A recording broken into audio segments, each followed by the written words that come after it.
This is the Buck 780 Inert. That's right, this is the Walmart exclusive.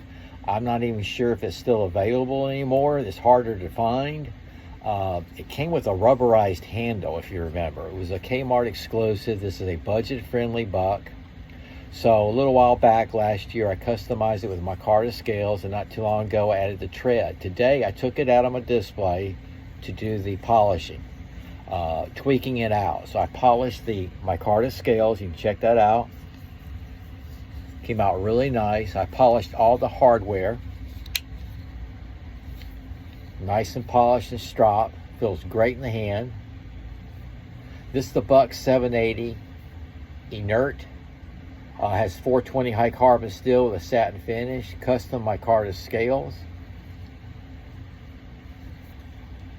There you go.